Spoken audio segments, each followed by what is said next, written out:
With a blue on it. Wow. The Cajuns' helmets is white and red stylized with the fleur-de-lis on both sides. I pronounced that right. Numbers are red as well as Cajuns in block letter. Cliff, what are some of the storylines we're going to see here today? Yeah, for Louisiana, Cajuns need to contest every face-off against the Bears. Cajuns have struggled on the face-off this year. Only midfielder, number 42, Manny Duyon, having won more draws than he's lost this year. The Bears have Jay Thomas and Jake Coward that are both over 50%. Cajuns have to limit the LSA's leading scorer, number 23, Trey Combert. He's got 72 goals on the year to 24 assists, closing in on that 100-point mark. So don't be surprised to see the Cajuns lock him off with an LSM like Joe Shavin or Matthew Theriot. And Combert is responsible for 40% of the Bears' offense this year by himself. For Baylor, the Bears are going to have to find a way for him to be productive if they do lock him off. If UL locks him off, look for the Bears to get the ball on his stick, off-ball picks, restart plays, running through the midfield and substitution. They got to get creative, get something out of him. If UL decides to play him straight up, he's got to be ready to dish the ball. Slides are going to come early to him.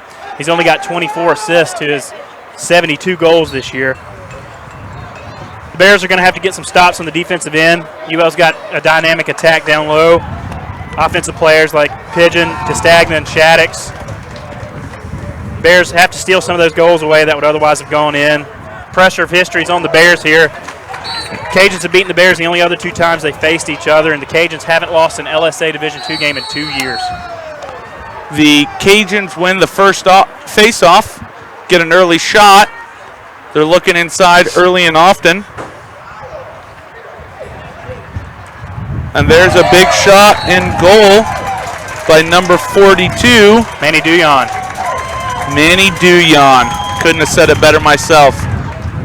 Manny Duyon gets it going for the Raging Cajuns very quickly. Again, the earlier game. That's his Go ahead. 32nd goal of the year. That's a lot of production His by Mr. Duyon. 43rd point. Here he comes out to the face-off.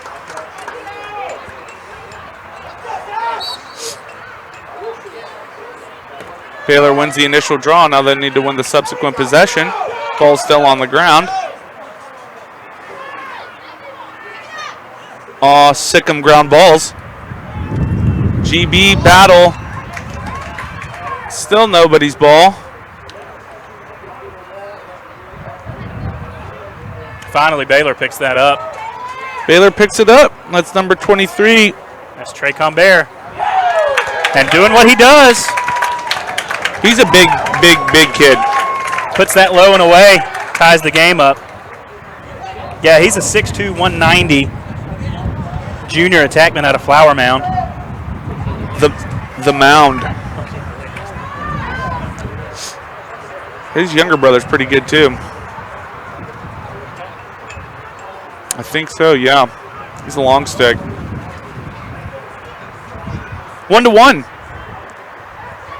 With just over a minute played. 1 minute. 1 minute, 1 second. That's James Downing with the... James Downing is a big old kid. Yep. With the win. A little ice pick. Baylor kind of got away with the push from behind there. The deflator. Oh, goalie ball. Michael Olivio chases that down for the Cajuns. The Bears starting Matthew Milburn in the goal. Hasn't played a whole lot this year. He looks the part, though, in his warm-up. Here's a cutter. They bear down. Big save. Here's going to be another shot. A little wind-up. Looks to get under. Gets back. Big save from Milner, yeah. Milburn. Apologies. Well, this is an exciting game so far. Up and down. It's heated. It's exciting. The fans are revved up. And it's 1-1. Quite a bit of red and green in the crowd. Cajuns look to settle into an offensive set here. A little 1-3-2 action. They look to the ex-attackman who's curling around. Could be, oh, nice little handle inside, 39. It's a big save. Milburn coming up huge early. Coach Schneider told me that that they were going to look to feel out the Baylor defense early, try to figure out which one of their formations is going to work out best. So they just got to play fundamental ball. Looked like they were playing a little bit of zone there initially. Milburn's made 2 big saves. And now Baylor looks to settle in on offense. Much faster play than we saw in the last semifinal. Absolutely. A game in which it was 10-7 final? 10-7 final. 10-7 final. The Comets defeat the Roadrunners. Roadrunners fell down 6-1 and fought back. Here's a look inside. Nice little fake. Around the world. They threw it in the crease. Big save by Michael Olivio. Trey Combear picks it up, gives a behind the back pass. They're calling a push in the back. It's going to be green ball. That was a good idea there by Cambear. He went with the around the world to try and increase his angle. He was checked, so it ended up working out as a feed to the middle. He draws 2. He's got guys open. They bang one, just wide.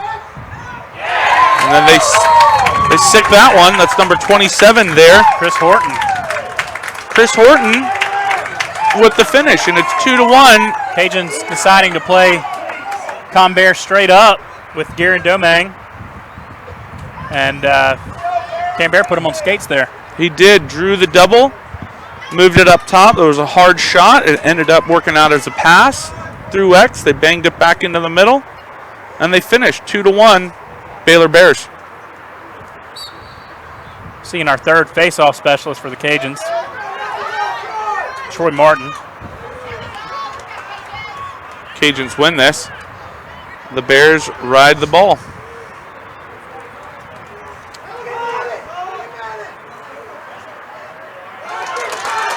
Nice look by the Cajuns, Tendy. It's a little love tap there. Dion trying to draw the flag. Zebras weren't buying it.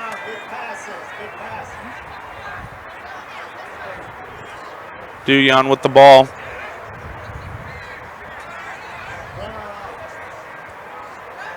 Baylor's in a little bit of a zone look. Castagna sends that one way wide. They give the ball to Baylor.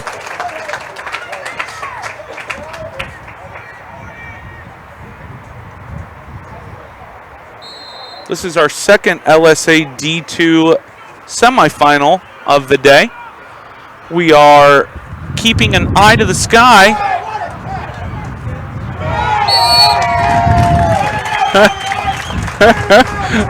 little heckling there from the Cajun supporters. The Cajun supporters chirping the Bears a little bit. That was Kevin DeVries with the missed ball there and the effort to get it back. It's pretty awesome. There's a potential for weather. They look inside. The Cajuns enjoy a feeding, cutting style of offense. Maybe not looking to attack rotation necessarily, more looking to find cutters. And here's a cutter by Baylor. A little egg roll. That was Brad Dickerson with a nice little shot. A couple bodies hit the floor right there. Jack LeBord can't come up with it. Edwin Pigeon picks up the trash and buries it past Milburn to tie it up. The ball spent a considerable amount of time on the ground there. Would you consider that an assist from the midfield there? I would not. I would not. I would consider that a gift. But that's what it's all about. Got to take advantage of your opportunities. Baylor defense struggling early on those balls on the ground. James Downing just muscling his way off the ball.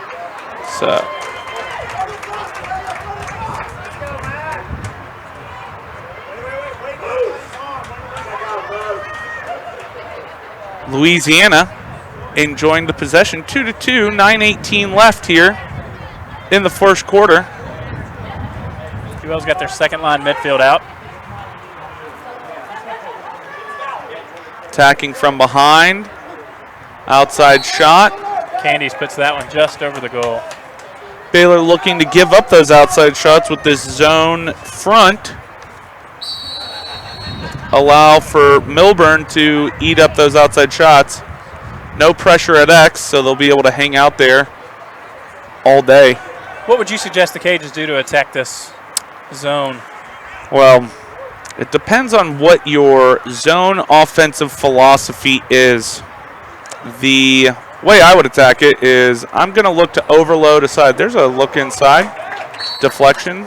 Candies put the second one over the goal there. They corralled it and they were able to get a shot. So depends on what your 2-on-1 motions are. A lot of off-ball sealing, a lot of carrying, a lot of three-man motions where you're drawing, sealing off ball, and then slipping.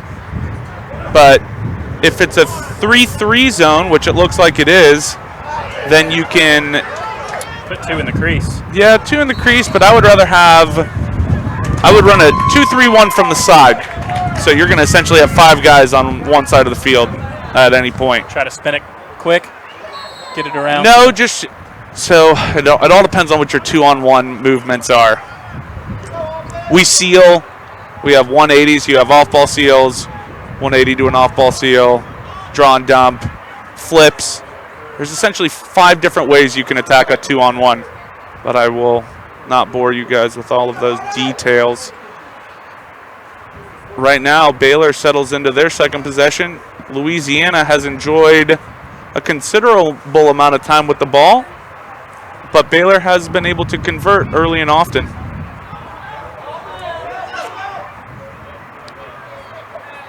They look inside. Turned away. Olivia with a look what I found. That's right. That's half of goalie play, is putting your body in the right position.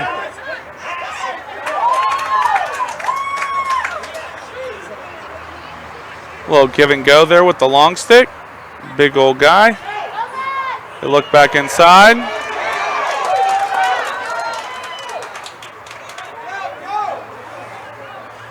You know, the Cajuns are the defending D2 champions. They haven't lost a D2 game in 2 years, but Baylor's not coming out scared. No, they're definitely playing full speed, and they're right in this, and it's in large part to 23. He's a big old guy. The offense has started with him. He's got 1 goal and 1 assist.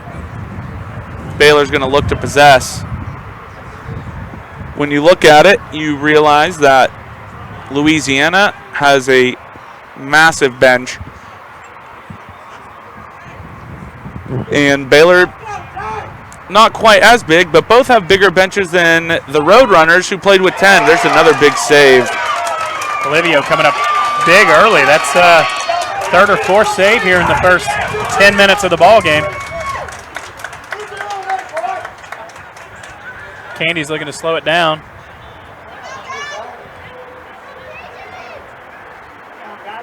He's going to get off the field.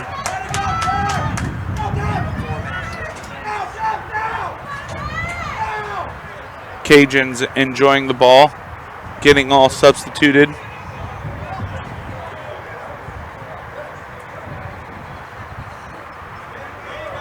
Roll back to the middle, move it down the alley. Oh, they got him hung up. Through X. Little zone action is making it tough. Seems like the Cajuns haven't made an adjustment to that zone. I don't know that they were expecting Baylor to come out as that. Mike McAdams known to utilize a zone when he has a strong goalie. I think it's a good idea. Their tendy is pretty solid. Can definitely make saves from distance. And the zone forces you to make adjustments. Ball's on the ground.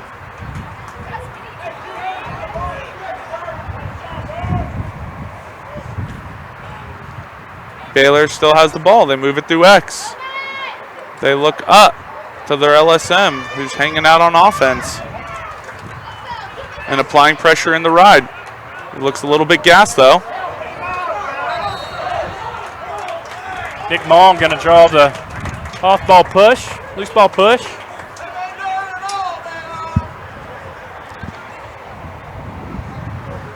Nick Mall looking like he dropped 20 or 30 pounds in the offseason. I don't think he'd have hit the deck last year.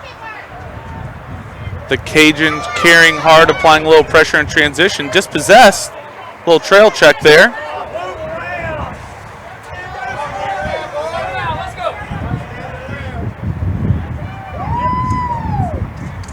They carry hard, get to the middle, send it over the cage.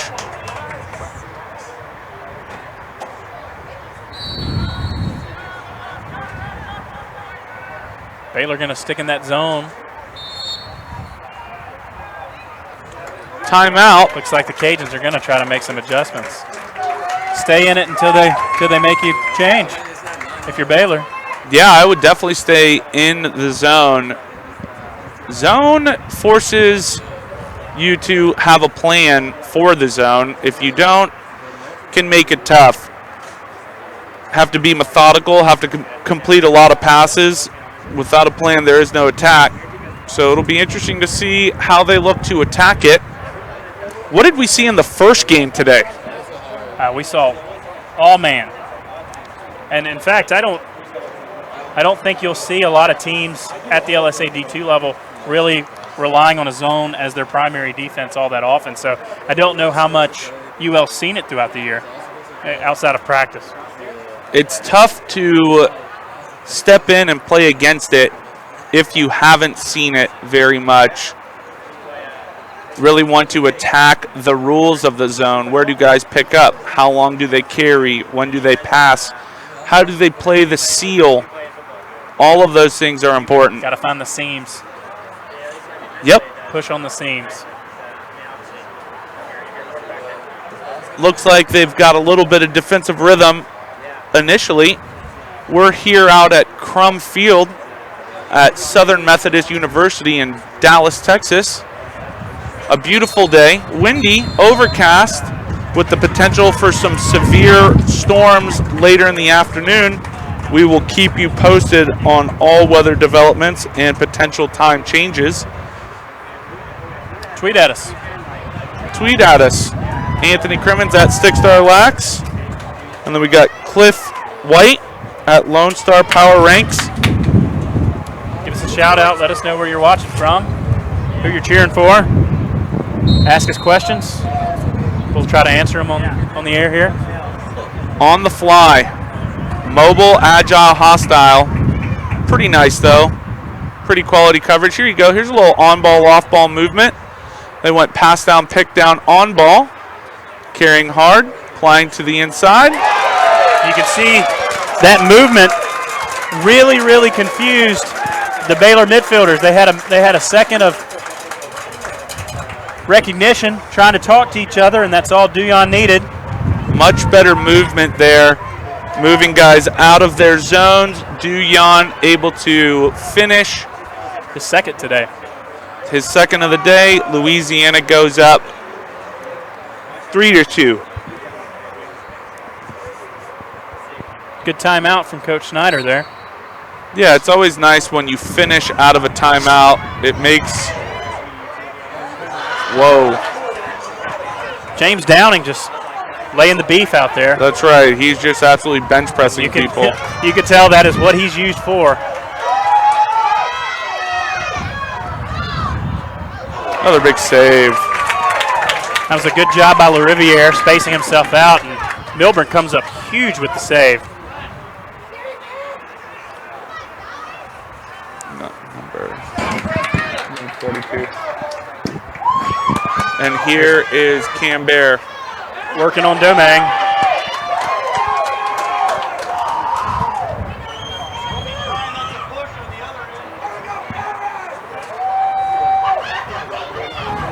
Carries through X.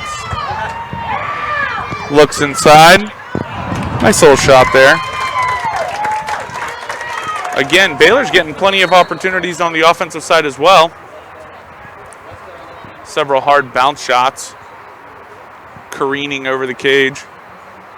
UL choosing to stick Domingue on Combert. That's obviously the matchup they feel most comfortable with, but so far, Combert been able to kind of do what he wants. Here's a turnover. That's a nice play there. Much more physical game than the first semifinal we saw. Much more physical. Much faster pace of play.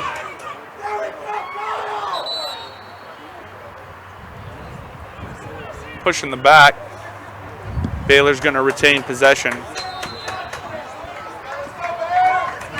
Somebody in the booth here said you can play faster when you've got this many subs. That's right. Substitutions are important.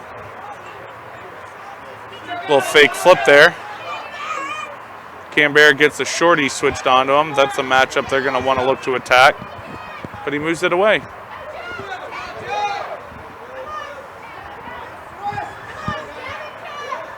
They look to go under in the crease, unless they go push, which they didn't. Joe Chauvin there with a nice lift.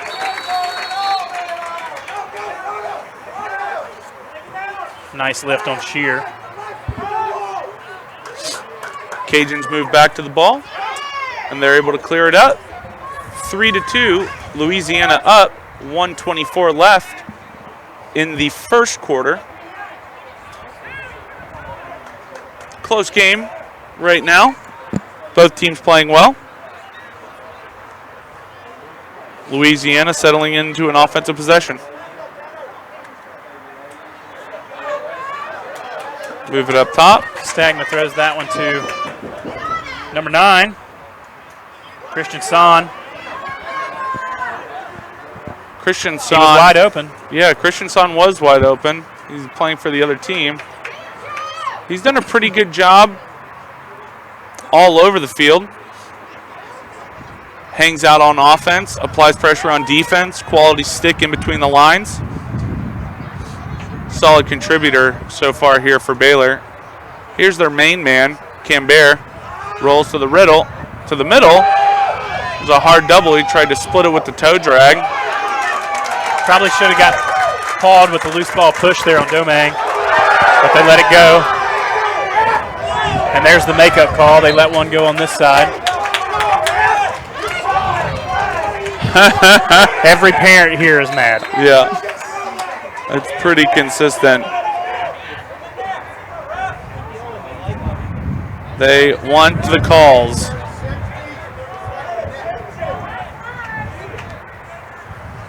That's a tough pass right there. But it's the end of the first quarter. Louisiana up 3-2 on the Baylor Bears here in the LSA D2 second semifinal. In the second quarter, what are you looking to see transpire for both of these teams? What do they need to do to get a little bit of an advantage? Well, I think they're both kind of feeling each other out right now. Neither one of these teams saw each other in the regular season, so they're kind of trying to withstand each other's haymakers early. And you've seen both teams do that. So I think what you're going to do is see Louisiana come out and really make better plans in case they see that zone. And I think you're going to see Baylor come out and try to do a little bit different of a job of getting Combert the ball, other than just letting him ISO. That is who he is. That's what got you here, but you know, he is doing very well against his matchup so far. He's been getting the ball, not really taking it to where he wants, I would say, but just kind of going from wherever. I'd look to help him out with some on-ball picks. That would make it ideal. So we'll see how they look to play a little bit more here in the second quarter. It's windy, it's overcast. We're not sure if and when the storms will come in. We're assuming that they're supposed to at some point. But right now they're holding off. Hope we stay dry today.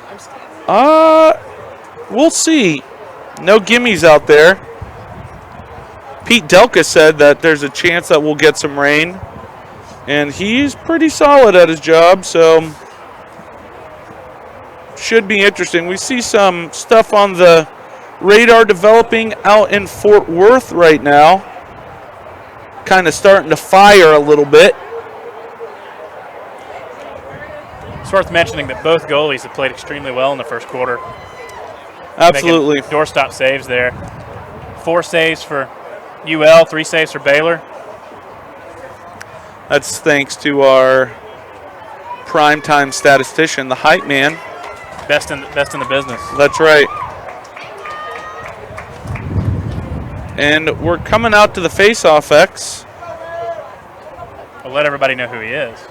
Patrick Franklin, the hype man, he is a legend in many social circles, but he is the assistant at Texas State, and he's going to be on the mic later because he is a Stickstar Productions Padawan, which is very exciting. He looks very professional today. Both of you guys look sharp in your sweater vests. We're big sweater vest kind of. Jim Trussell-esque. That's right. That's right. Or you do look like the cover of Step Brothers. That's it. For those of you who aren't here. Baylor wins the first faceoff. They get to the middle. Bear down. Big save. Livio comes up big on a shot from Shear. Shear's been all over the field today. Hearing his name a lot. Big GB there by ULL, Chad Louisiana. Move Also, the ball up. Nyland there having the best hair that we've seen all day. He's got some extended locks. I don't think those are extensions. I think that's natural. But it's long. Cajuns run to the middle of the field with holding.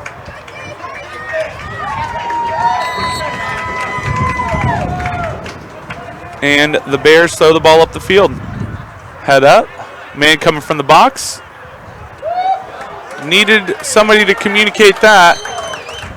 And that is a absolutely unforced turnover. Austin Garrell's going to start with the ball. Runs into a double. Turns it over. Here's Camber. Moves it up one. Little box fake. Camber being face guarded now by number 8, Adrian Toronto.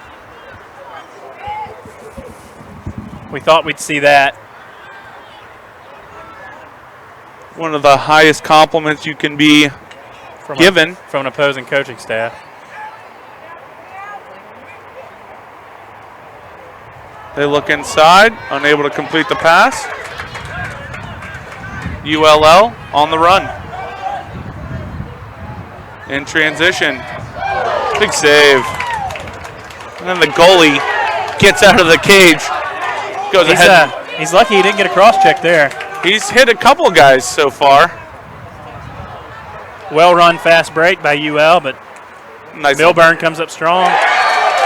That's what we like to call faking your way to the middle right there. A nice box fake. Tanner Shaddix there. Yep, keeps the adjacent slide at bay, and he's able to get all the way into the middle. That's his 40th point of the year, his 25th goal. That is a lot of points, and that makes it 4-2, Louisiana up, and I believe Baylor took a timeout, or White took a timeout. Louisiana took a timeout. Got to take a TO, baby.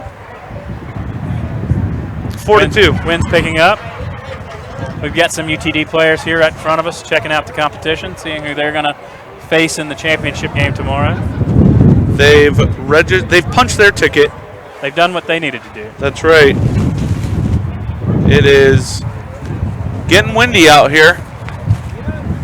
It's supposed to drop like 20 degrees. Is it? It's supposed to drop 20 degrees, which should make it frigid. Oh, yeah, it is. Low of 49. Well, if you don't like the weather in Texas. Yeah, just wait. What's that? Oh, really? Yeah, there's a great possibility that the next game will be moved to 7, which will bump the next game after that to 9, which means that we're going to be on the mic all night long, gotta baby. Burning the midnight oil. Woo! Liberty University out in Virginia, who's a MCLA Division I team, always does a midnight game at their campus every year. What are the chances that the tent on the other side of the field ends up on 75? We're going to let you place your bets. That's the second tent today. Go ahead over there. Go ahead and tweet at us at stickstarlax at Lone Star Power Ranks, and we'll take your odds. That's our second string tent over there for the tournament. So if you're in the area, bring another one, please. Big face-off here by Baylor. GBs. Ball is not going to skate out. Oh, he released early.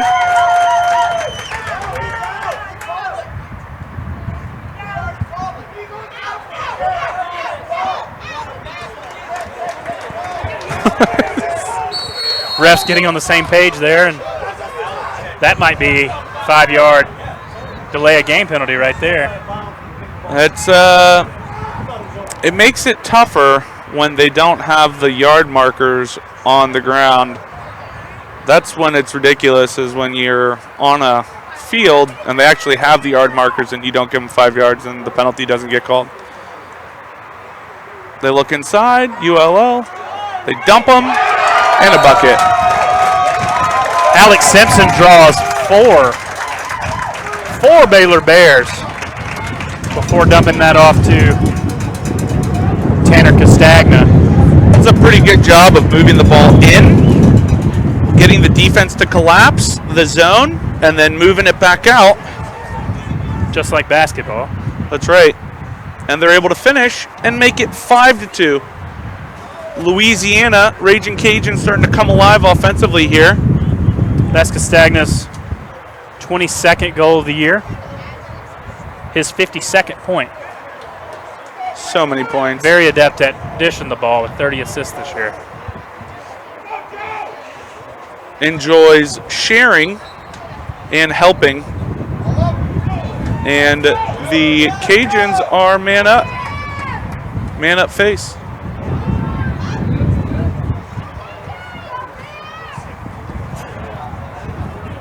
Christian Son giving Manny Duyon the business there. Just on his hands. Trying to find that bottom hand. He's holding on to it, so applying pressure to that bottom hand. Ref didn't see fit to call a slash there. Baylor's come out of their zone. They're playing man now. Duyon tries to uncork one there from Plano. Timeout, Baylor. They want to figure out this man-down situation. The Cajuns are starting to apply a little pressure. Their fans are applying a little pressure to the referee consistently. And they brought some fantastic props with them today. They did. They've got this massive pepper. Cayenne pepper. It's a cayenne pepper. It's not just any pepper. It's a cayenne pepper.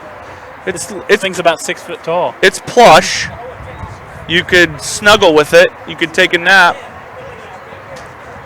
It's taking up its own seat. It's pretty big.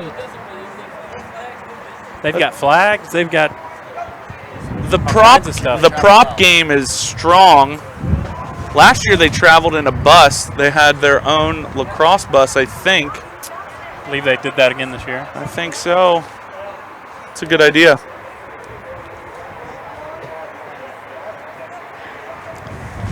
$11:25 here in the first half. 11:25 left in the second quarter. And Baylor now has a 5-2 deficit, and they're man down. Haven't really been able to get anything going on offense since they were competing early on. What does Baylor have to do to try and apply a little more pressure to this Ragin' Cajuns defensive group? I think they're playing themselves right out of the ball game so far. They're going too quickly. I think you need to settle it down, kind of take a long possession, kind of give your defense a rest, because it doesn't seem like it, but you look up and UL scored 5 goals. Get the ball to the shooting spot, force a rotation, get it over the top. There's a little hitch to roll. Big save. Oh, nice play.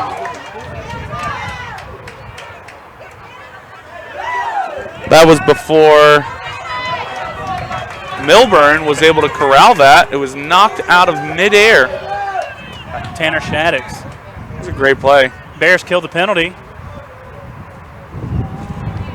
Milburn with another save. That's 6 so far for him in the first 20 minutes of the game. Pretty impressive, which also means that the Cajuns are getting their fair share of shots. Yeah, Baylor needs a long possession here.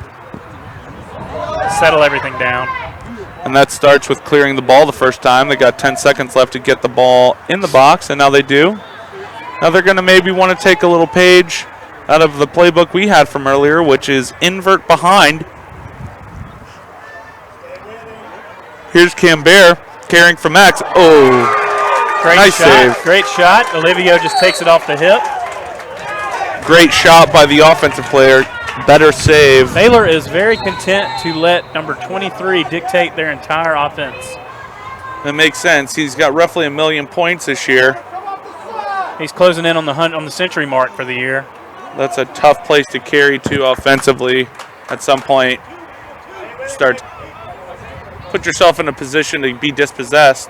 8 doesn't. Let's jump shot go. Ethan Gwaltney.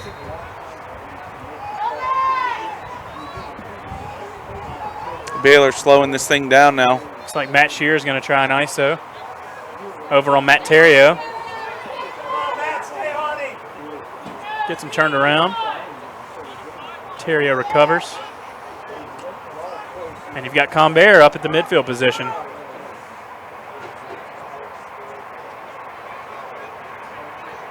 Now the Cajuns have moved Nick Mole over to Cambert.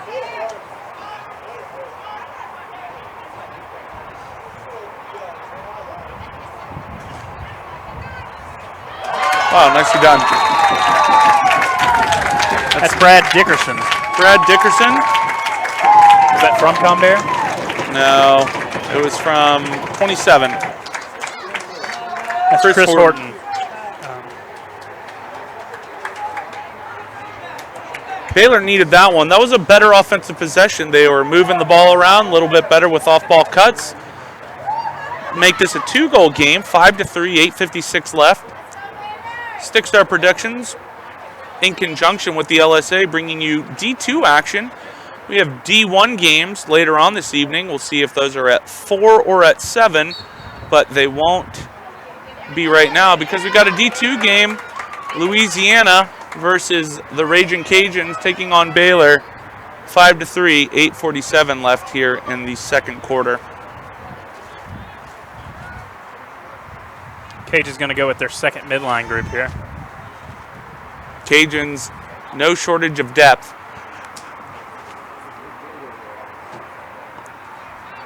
And in no hurry to get their personnel on the field. Nope, nice and easy, slow and steady. It's a warm, muggy, yet breezy, yet overcast. Wow, big what a save. We're seeing great goalie play in this matchup. Would you say that this is the best goalie play we've seen today? I don't know. We can say that yet. The big Jacob Grimm played fantastic for UTSA in the last game, standing on his head. Grimm saw a lot of shots. Had close to 20 saves. At least. That's a tough turnover there. It's a second chance opportunity. This is usually where we see an opposing team capitalize. This is where you'll see a lot of goals. We'll see if Louisiana is able to do that.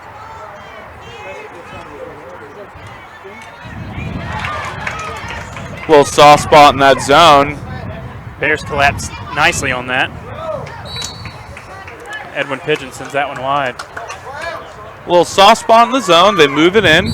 Either he's got to get that shot off quickly or move it back out. I think he was surprised that he had it. I agree.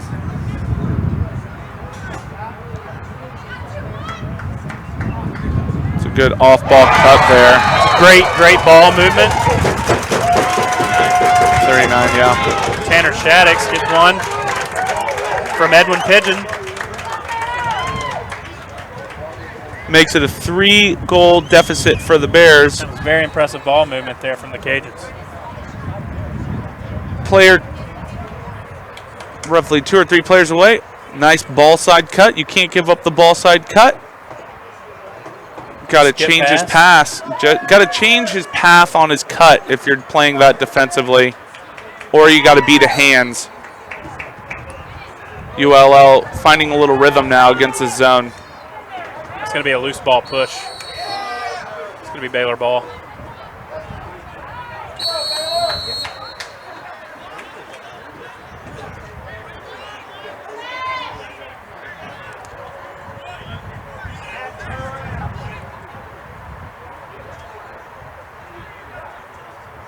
Baylor looking to figure this possession out. It's going to be a big one. 6:46 left here in the second quarter.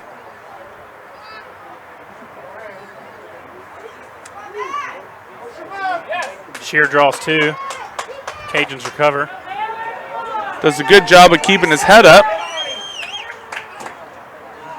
They're applying pressure consistently across the field.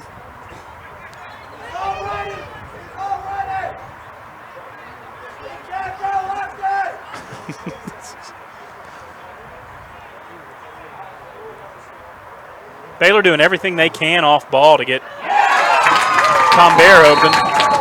But instead they get Chris Horton open. Chris Horton able to finish. Nice job.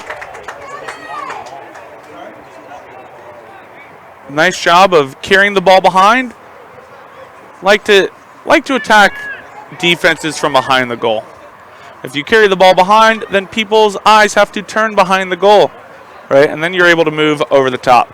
Seals, picks, off-ball cuts, everything kind of starts to open up. 19, right?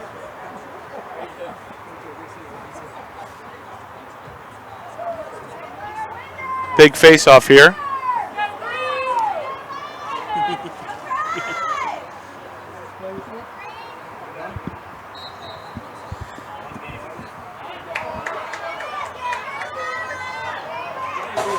That's Jake Coward out there for Baylor.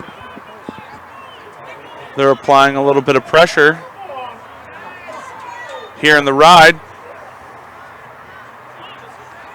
ULL. Nice clear from UL there. Yeah, they did a great job just calmly moving the ball up the field. That's the key there, is not to panic on the back line. This is still the same clock here. Great job by Daniel Hill to apply some pressure.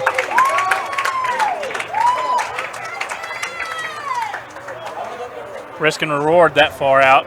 Don't want to get beat, but it works out that time. And they get the turnover. This is another. Evan Perez, 6'3" defender. He's big. Using his entire frame to hold off the attack there. And it's 6-4. It's a great ball game. Yeah, very tight, very nicely well played by both teams. Game of runs. Baylor starting to go on theirs. They're attacking the ball. They're attacking the defensive unit for Louisiana from behind the cage. And buries it. That's Ethan Gwaltney. Gwaltney just took his ISO against Nick Mole. Beats his man top side, carried him under, got the man to step down, rolled right back to his hard right hand, able to finish. 6-5. Got ourselves a little ball game here. That's right. 4:53 left here in the first quarter.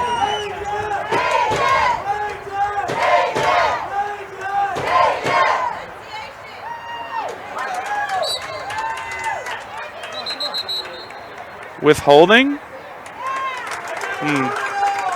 Saying he was maybe, looked like he was maybe kicking the cross there a little bit. I didn't see it. I think UL needs to slow this down, get a good possession. They really need to bury one here, change the momentum. There's a little wind up. Big save. Neither of these teams are really interested in slowing it down at all. Now Baylor's got to clear the ball the first time. These are two pedal to the metal offenses we're watching. They like to go quick.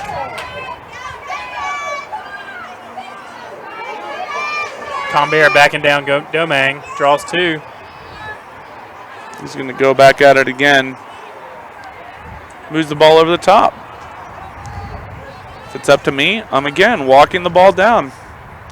Attack from behind the cage. That's where they've had their most success today. Baylor. They dodge from this wing. Hard ball side cut there by Cambear.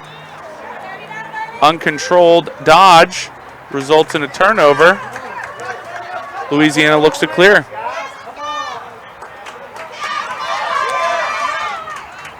Baylor's offensive philosophy definitely matches up well against the Cajuns. The Cajuns put the first team LSM and the first, second, and third team short stick defensive midfielders for the LSA. So going down behind the cage and attacking there is definitely where you want to do that from the Cajuns. Here's the zone. They get them rotating. Ball's on the ground. Nice little goose upfield. There's a 2-on-1. Able to come up with this would be a tough GB. Not able to. Here's some numbers. They look inside. One more. Across. Probably should have let that one go. One pass too many. One more. That's a good push in the back to take, though. Yeah. Maybe a little too unselfish. I think LaRiviere could have buried that one. He had plenty of angle. Again, 6'5", 248 left here. There's the cut that we talk about. Give and go to Dion's too strong. They enjoy a cutting style of offense. It's a double-edged sword. You complete it, you finish. If you don't, it's likely a turnover. And here's Baylor trying to clear it up. Here's some on-ball pressure. They're probably going to want to get a timeout if they can get the ball and get it into the box. Big ground ball here. Still on the same clock. Ball is up. Pushing the back. Got bailed out with a call. 2:14 left here in the first half. There's a tired pass. And a turnover. Looks like there's some thunderstorms starting to kick up out west a little bit. A little line forming just west of Fort Worth. We'll keep you up to date on if there's any change in the action. Ball gets thrown up top. Alex Simpson looks hurt for the Cajuns. I don't know what happened there. Is he holding his hand?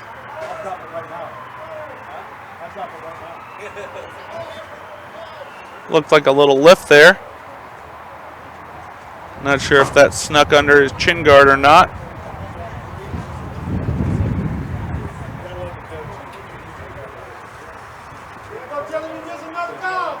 Simpson's a senior.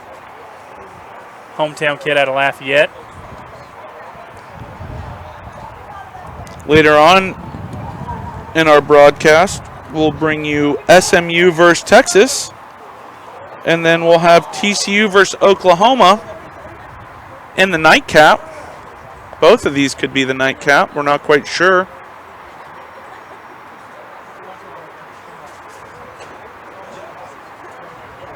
We'll see what the weather does. No gimmies with the weather. Well, he's going off on his own power, so that's always a good sign there. We'll keep a watch on that, see if he makes it back in the ball game. If he can't go, that's a pretty big loss for the Cajuns. He's one of their first-string midfielders there. Looks like he's shaking it off kind of nicely. Not quite sure what happened there. Old number 9, Christian Sun, has been doing a pretty solid job. He's been all over the field today. Applying tons of pressure. 1:40 left here in the first half. 1-goal game. Louisiana up by a bucket. Baylor still hanging out in their zone. And it forces a turnover. Austin Gorell just couldn't handle that pass. He had the angle.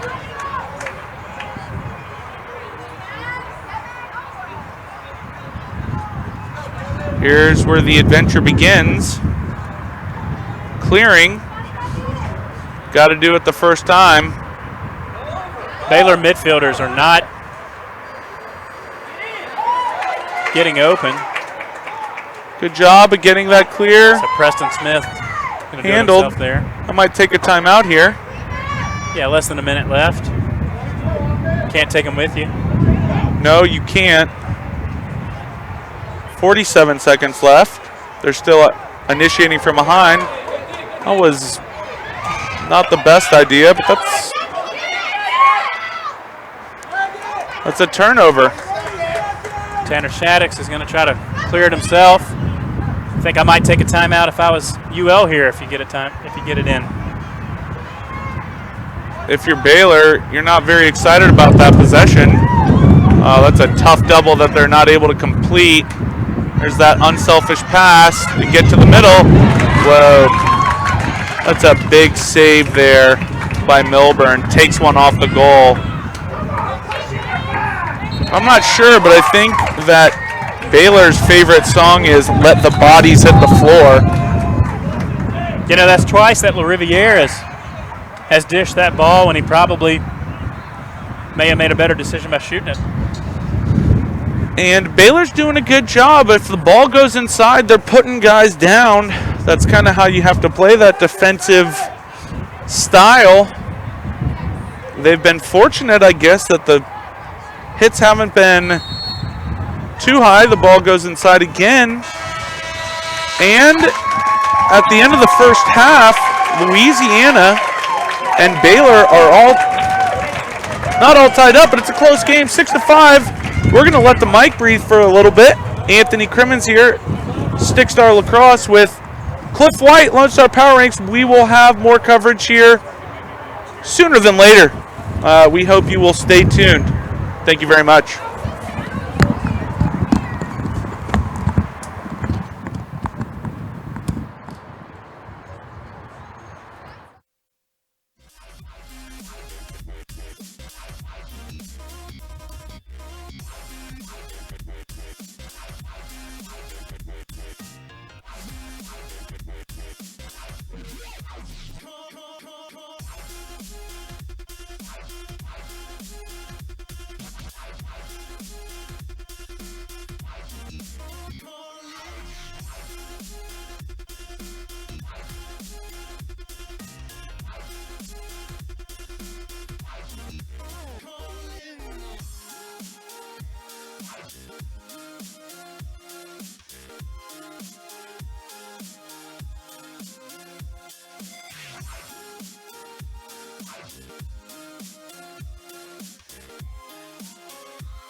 gentlemen, on this 5th day of July, in the year 2050, I, Lady Gillespie, am proud to present to you Toothless Hopkins and his robot jazz band.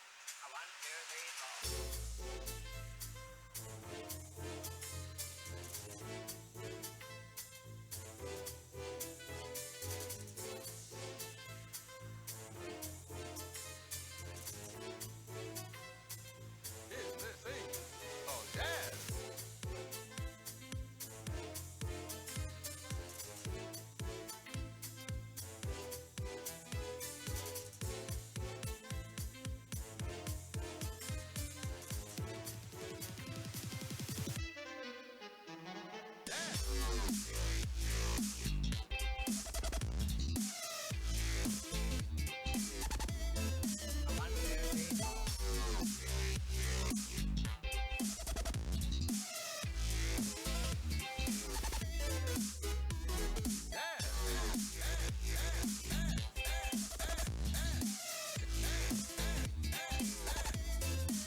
All right.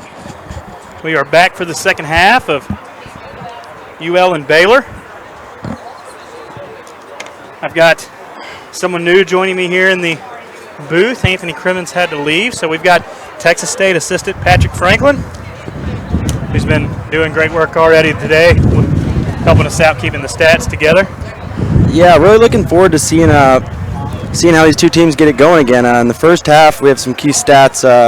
UL won 10 of 13 face-offs, so we'll see if Baylor can correct that going into the second half here, as well as two goalies that are playing very well. UL's goalie with 6 saves and Baylor's with 9, so we'll see how these guys can impact the game. Yeah, I spoke with the coaching staff, and UL coaching staff said they need to make a few adjustments. They need to work the ball into the crease a little bit more on offense. They need to talk a little bit more on defense. I went and spoke with Mike McAdams over at Baylor, and he said this game's right where we want it to be. It's close, and we're fired up. And rightfully so. It looks like Baylor's going to get the first face here. Looks like we got some people tweeting at us. Nick Midbow said he thinks that UL, they need to settle in and play. Don't worry about the game being close. And for Baylor, they have to decide if they want to play team offense or force the ball to Canberra. They can't really do both. And I agree with both of those statements. Yeah, it's absolutely right. I mean, UL is a really confident system, got very much depth, a lot of guys on the field that are going to be able to make plays. So for them to be confident and cool and collected as they're out there on the offensive sets. It's really going to benefit them.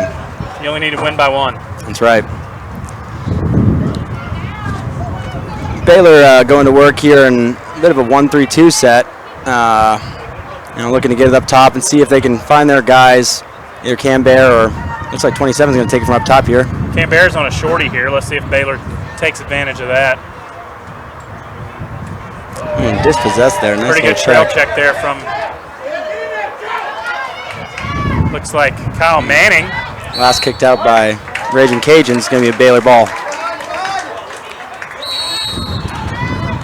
Looking to go at it immediately. Like what they see. And Bears are on the board. That's the one guy you can't leave open. You got to know where he's at all times. That's right. LSA's leading scorer just got another one. And it's all tied up.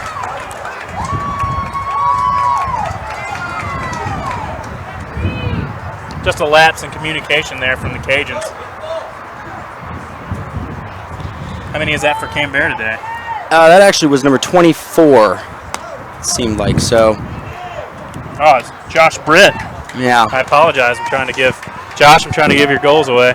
Well, to be fair, they're both built like a small bear, so it's fitting that that's their mascot as well. Yeah, one of them's 6'1", one of them's 6'2", so. Oh, nice ground ball pickup from UL. Again, dominating the faceoff. It's just makes it 11 for them on the day. Gonna be tough. Let's see what UL settles in here. Oh, beats his man on impact, decides to take one. Shattuck sends it just over the bar. Yeah, nice little possession shot to get it going. That's definitely something you want to get your confidence going, is to make the goalie, move early in possessions. Let's see what they settle into here now. Like they're going to go to 1-3-2 look. From that 7-yard shot right there, I would have loved to see that low on the lower half of the goalie, maybe. Yeah, offside hip there. Yeah, absolutely right. You got to get him on frame and test his goalie. I mean, he's made some saves early, but let's see how how long he can keep doing that and keep that up. Gets to the middle. Ooh, and sticks it. Duyon puts one. Shoots it from Plano. That's right. Puts it right where you were talking about, right? Making the goalie work for that save. Third today. Duyon. Cajuns answering right back to put the lead back to 1 on the Bears here. Looks like we're just getting an injury update on Alex Simpson, UL midfielder that went down earlier. So he's got a rib injury. Took a real good shot underneath the arm there, and so looks like he's going to shake it off and try to get back in. Baylor pulling the draw, takes it. Nice little adjustment from Coach McAdams here. See if they continue to go back to that as the game goes on. I believe that's the first time their LSM took a face-off. Like we mentioned earlier, UL really struggled at the face-off X this year. Other than Duyon, they don't have anybody that's winning more than they lose, and seems like they don't want to wear out Duyon. He has scored the majority of their goals today. Yeah, rightfully so. Ooh, and Cambear gets to the middle after throwing a nice little fake to get his defenseman sleeping. Gets to the top side and sticks it. That's his second of the day. Also has 2 assists though. So 4 points today. Which is exactly what Baylor needs in order to be successful at this level. They're definitely getting to their guy early and often. That is his century. That is his 100th point this year. Really? There you go. 100 points for Cambear there. Showing why he was the LSA Offensive Player of the Year, first team attack. Baylor's coming back out with that LSM on the draw again. Let's see what they can recreate the matchup. James Downing in there for the Cajuns, who just seems to try to muscle folks off the ball. Ooh! Making his presence felt. They're going to draw a flag, even though I think that was clean. I think he hit him with the bottom hand there and just outweighs him by 100 pounds. Yeah, he got him clean there, and I think this might be a testament to the first half. We didn't see too many flags, but maybe the refs are trying to tighten it up a little bit here going into the second half, make sure we get a successful game going on forward. If you're coaching, are you mad at that flag?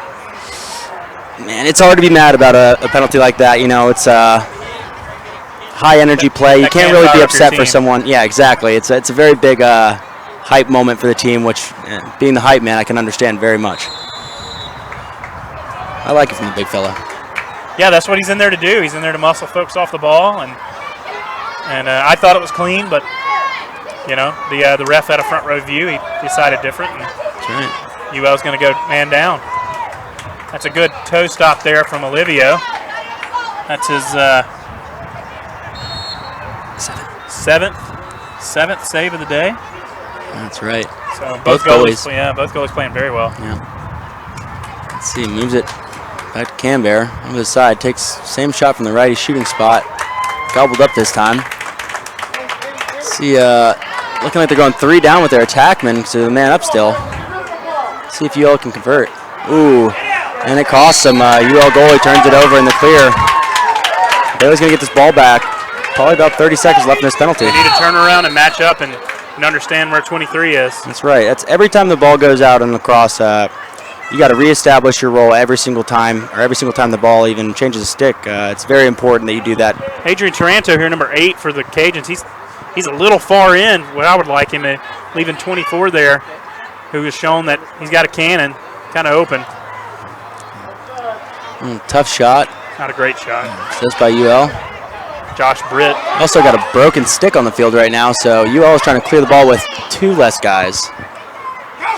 Penalty released. Look at the push transition here. Feeds it up. Ooh. That is the 3rd time today. LaRiviere is the most unselfish player I've ever seen. That's 3 today that I think he should have shot. Yeah. Bringing Baylor to Baylor Tendy to 10 saves here, making his impact felt early in this game. Just like that, Baylor's back on offense. Both goalies coming up big for their teams here. Crease feed and a dunk. And a dunk. That's Canberra to Jared Canberra. Lowe. Canberra to Lowe. There with his Jared 5th Lowe, point a of the game. senior midfielder from Des Moines, Iowa. Well, good to have him down here in the great state of Texas. Certainly don't think UL's too happy about him, but that was a nice little finish there. And that takes us to 8-7, 10 minutes and 29 seconds left in the 3rd quarter. And it looks like Baylor's going to go away from having their long pole take the face, which they had 50-50 success with, only tried it twice, but let's see how this one plays out. That's only Lowe's 4th goal of the year. Coming up big at the right times, though. That's right, especially for seniors, you said. Might be his last game. Ball going into the UL defensive zone, scooped up but dispossessed. 15, Baylor LSM picks it up, moves it into the box. And just like that, Baylor's back on offense. Baylor coming out strong to start the second half, first 5 minutes. Yeah. Really outplaying UL. Yeah, I would like to see UL get more valued possession out of this half. I mean, it's kind of swapped a little bit in these halves. In the first half, possession was dominated by UL, and now Baylor's starting to get their turn, and just like that, they're starting to get their goals. Let's see. Baylor running out of a 1-3-2 from behind. Clear their ex-attackman up, walking it down. Feeds the crease, put down. Shot just wide. That's Alec Veroni. Would have been huge to be able to put that one in the back of the net. That's right. Would have been a big morale boost. Takes the lick. Dispossessed. Canberra dispossessed. That doesn't happen often. No, it doesn't. His teammate helps him out. Oh, spoke too soon here. Ball still on the mat. Garen Domang really doing work there. Ooh. Baylor picks the ball off. Broken play, shot wide. Now that's great awareness up there by number 8, Ethan Gwaltney, to know that the goalie was out of the cage. Turn around and look for somebody open. That's right. How many coaches can you hear that say, move the ball immediately off the ground? He's doing a great job of that. Running instant offense. Baylor not afraid to feed the ball to this crease here. It's worked out for him, so why not? Canberra one-on-one with the goalie for a ground ball. Baylor seemed to make an adjustment in the half. You got a on their rides, they're really going to pressure that goalie if he comes out. You got a UL fast break here. I think they're going to slow it down and see if they can look it over. Playing a lot of defense. Let's see if they can give their I really think they need to. Yeah, they need to give their defense a rest That's here. absolutely right. Take a long possession. Ball to do on. Make sure to tweet at us. Let us know your thoughts on this game. At Lone Star Power Ranks.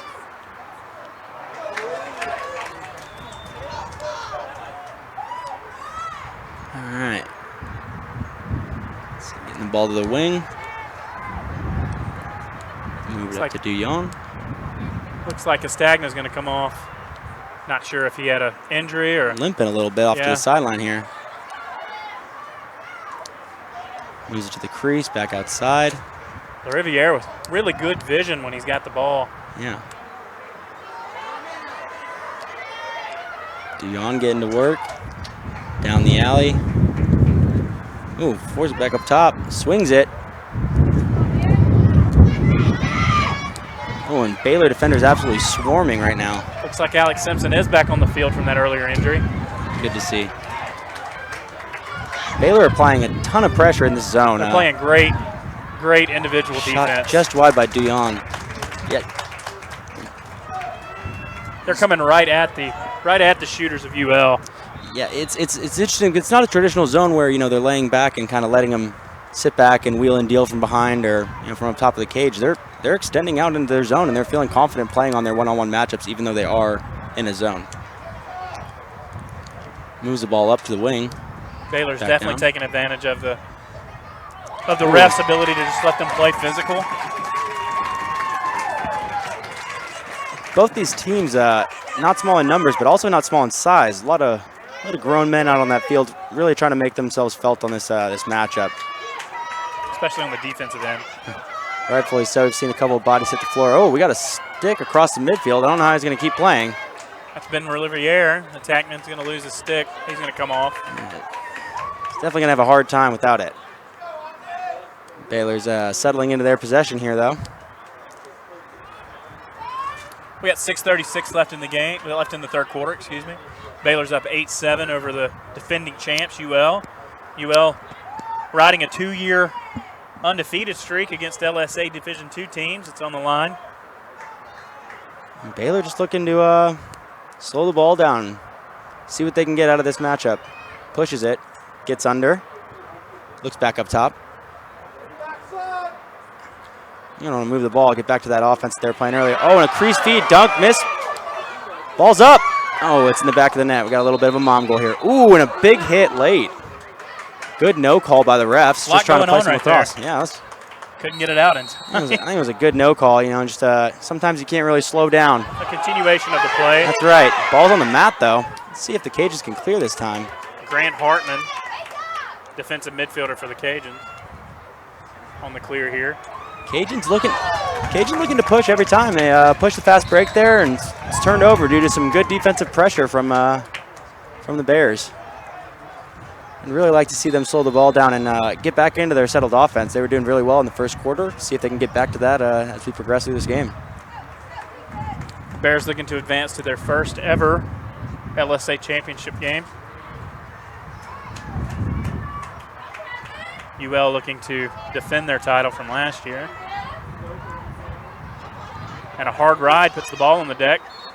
Boom. Look at the Baylor ball. Baylor.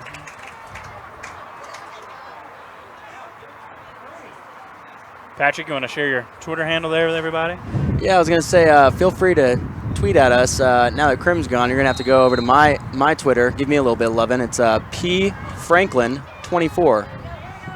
That's all it is. Pretty easy. Name and number. Let us know where you're watching from, Yeah. who you're cheering for. Feel We'll free give to you a give shout. some tasty commentary. Ask some questions. Maybe get you guys some good shout outs from the Twitter sphere. That's a great effort from Milburn. He's really playing well today. Yeah, he is. Let's see. I think let's see if UL can get it to their guy DeYoung. And Baylor's had a good job matching up all their LSMs on him, and kind of keeping him not necessarily quiet, but definitely making him a little bit uncomfortable at times.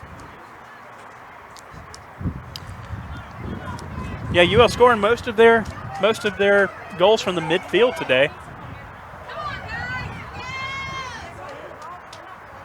That zone really giving UL problems from the attack line.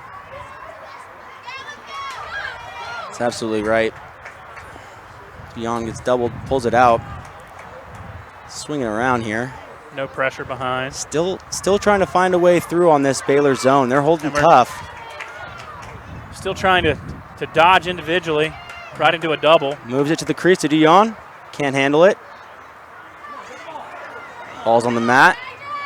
See who comes away with it. Baylor defenseman comes away with it. Big turn. Great job protecting that stick. Ooh, and just puts a little bit too much mustard on it. Let's see if UL picks this thing up quick here to try to attack. They need to be in perfect opportunity to strike quick here. Evan Perez looks a little bit rattled after the play. Let's see if he can shake it off and get something going. Edwin Pigeon. Apologize for that. Yeah, wrong team. Wrong team. There you go. And just like that, the ball's back on the mat. Baylor looking to go forward with it.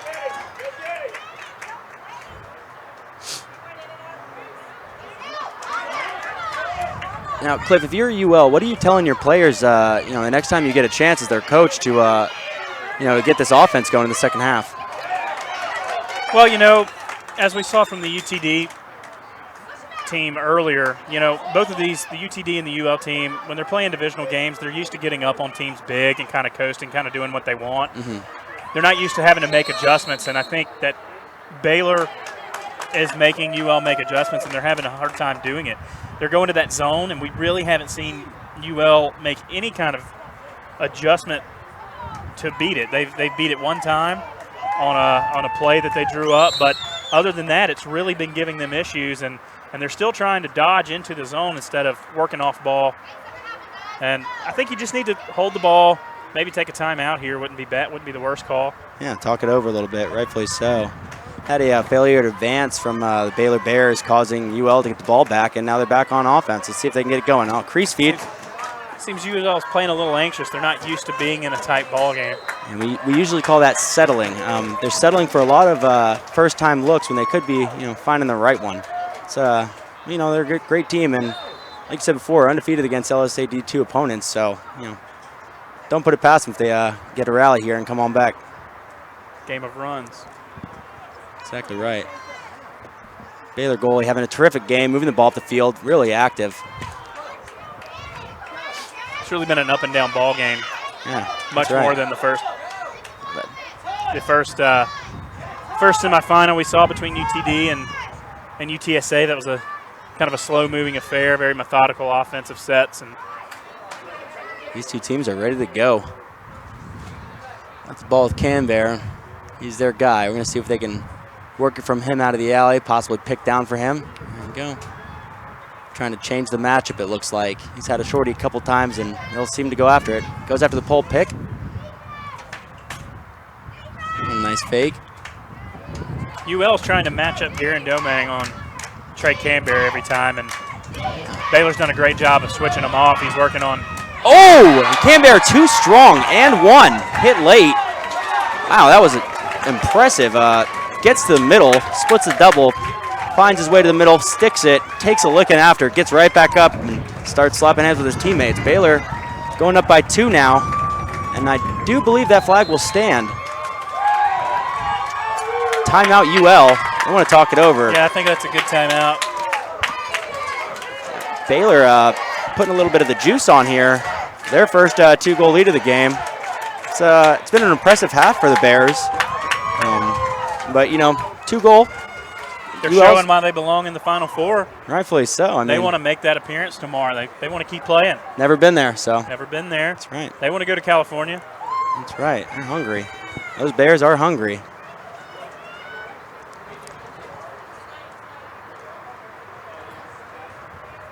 See if these refs will give us an indication as to what sort of flag penalty we have going down here to end the quarter. It's definitely going to be maybe a non-releasable after dead ball penalty, maybe.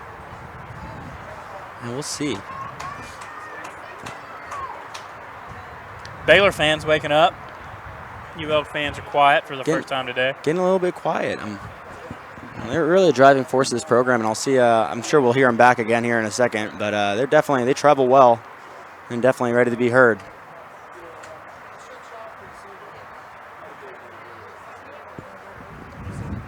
Once again, this is a Stickstar production. I'm Patrick Franklin, here with Cliff White, Lone Star Power Ranks. I'm P Franklin 24 on Twitter. Feel free to shout us out, and we'll see if we can get some conversations going here on the Twitter sphere. We got a question here from Coach Zoda out of the good old Hill Country, former Texas State Bobcat, asking what are the coaches telling their teams in this huddle? I think for Baylor, you're telling your coach is telling your kids the same thing. Keep the pressure on. Keep the pressure on. Keep being inspired. These guys are hungry. Not much you got to go say over there. Just keep the throttle down. For UL, I would probably be telling my guys, look, this is a 2-goal lead. We're a run and gun team. This is something that we can overcome very easily. I know they haven't had success at the face-off X all year, but for this game, they've been doing their due diligence, and looks like they're going to come out with a pole on the face. See if they can't rough up this Baylor face-off attack and see if they can get this going. 2-goal game, they're right in it. So thanks for that question, Coach Zoda. Remember, former Texas State defender. UL going to take the man down face here. Looks like Joe Shalvin going to be in the penalty box. Man down face.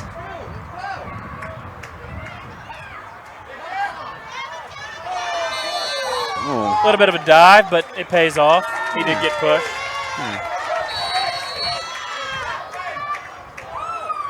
Oh, and they're going to give a delay of game. Oh, no. Really lumping it up on him right now. And UL's going to go 2-man down. At first on a delay of game, and then looks like they're going to either call a slash or unnecessary roughness. That's Edwin Pigeon. I think the first one is going to be either he released from the box too early or it was a 5-yard penalty. And the second, I'm thinking, is a cross check. Let's see what the refs having a little talk over here. They're definitely going to be 2 men down. See if they lock it in. Cliff, going 2 men down here, obviously hard. What do you want to see from your defenseman if you're 2 men down here? Well, as any time, you're going to want to see where 23 is lining up. Yep. And you're definitely going to want to maybe, if he's on the backside, maybe push out a little further than him. Maybe not crowd the box as much. But 2 men down, if the offense does what it needs to do, there's not much you can do. Yeah, that's absolutely right. I mean, you can count them up yourself. They got 2 more guys out there. It's going to be pretty hard to guard them, Cotton. Baylor's going to put a guy on the crease, actually force UL to cover him from the backside. Yeah, coming out in the 1-3-2. I'm sure they'll probably try to overload this zone and get them to rotate. They've rotated early. Ball's got to move hot. Moves it up. One more. Wind up. Shot. Goal. 24. It was a very, very good pick in the crease there from 27, Chris Horton. He did just enough to hold up the defender to get 24. To get Josh Britt's hand free. Josh Britt with his second of the game. And Baylor pushing their lead to 3. This may be the biggest deficit that UL has faced in conference play. Yep. Well, they've got an opportunity to respond, show what kind of team they are. That's right. Still a lot of ball game left. We got 1:04 left in the 3rd quarter here. Yeah, 16 minutes left in the ball game. That's right. All starts with this face-off. UL really making it hard on themselves taking these penalties here. I think it's something that's been fueling the Baylor run a little bit. And Baylor controls the face-off yet again. Nice ground ball. Forces it to the crease. They're not looking to slow down at all. No, both these teams are high octane, pedal to the metal, always attacking style. It's got to be great. It's great for the fans. We love seeing it. It's a very exciting brand of lacrosse. I'm sure they'll settle in here and see if they can impose their will just a little bit more on this, what has to be tired UL defense. Gets to the middle, met by a guy. Give him a little stiff arm there. Shot outside. Going to be picked up by Cambrai. That's John Rick, a 6'3" sophomore from New London, Connecticut. Looks like he's found his way to the weight room once or twice in his life. I think he knows where that's at Waco. Yeah. Got logged into the GPS. Cambrai here, carrying from the right side. Splits, rolls back, bounce, fake. Really making it hard for his defender to guard him with all of these different looks. Shoots through his defender, just a bit wide. And that's going to do it for us in the 3rd quarter. Going into the 4th with the UL Cajuns down 7-10. Yeah, it looks like Baylor's on a 5-1 run right here. Yeah, coming out of the half, they're outscoring their opponent 5-1 right here. So it's That pretty third quarter, impressive. that third quarter was all green. Now we've got some Texas players, some SMU players filing in. We'll have their game next. That's a 4 o'clock game. We'll see if the weather can hold out for us. I've been told that if it doesn't, we might push that one back to 7 o'clock and then have the subsequent game at 9. Yeah, we'll keep you updated on that. Everybody hopes that we can get this in as scheduled. That's right. Once again, this is Stickstar Productions by Stickstar Lacrosse in conjunction with the LSA, hosting the LSA tournament here at beautiful Crum Field at SMU. Joined here by Cliff White, Lone Star Power Ranks. I'm Patrick Franklin, a.k.a. the Hype Man. You can tweet me at pfranklin24. Get any more brain-busting questions like we had with Coach Zoda down at Dripping Springs. All right, somebody's season's coming to an end in 15 minutes. That's right. We're going to see who wants it more. That's the reason we play the game here, folks, is that fourth quarter magic. See if I feel like the Cajuns have a little bit more mojo left in them. You know, got a lot of fight in these guys. Let's see if they can bring it back. A lot of respect between these two goalies. You see them stop and give each other the fist pump. Good job, and you like to see that. And rightfully so. Both these guys really putting their teams in a good spot with their saves. Yeah, they've combined for 18 saves today.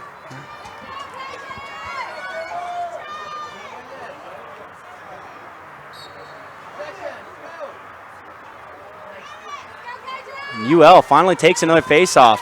Kyle Manning's going to come up with that, and that's a big one for the Cajuns. Huge. Something they couldn't figure out in the third. Seems like we haven't seen them play offense in quite a while. That's right. It seems like, rightfully so. They're getting fast breaks left and right. Why not take them? Let's see if they settle in here. Thinking might want to get it to our guy, Duyon, number 42. See if he can maybe put a couple guys on his back and lift the spirits of this squad. Looks like Baylor's going to stay in that zone. That's given UL problems all day. And why wouldn't they? Yeah, if it's not broke. Ball's on the ground. See if he can move from X. Oh, crease feed to Duyon. Just wide. Nice little save from the goalie.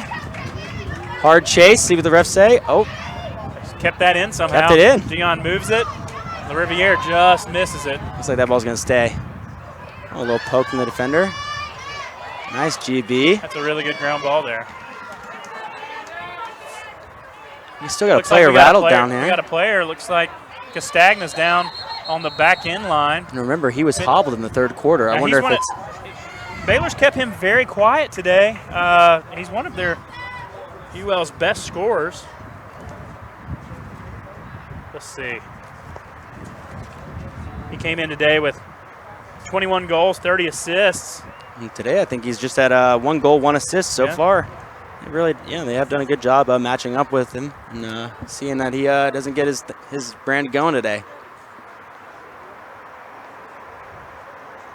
Looks like he's up and talking.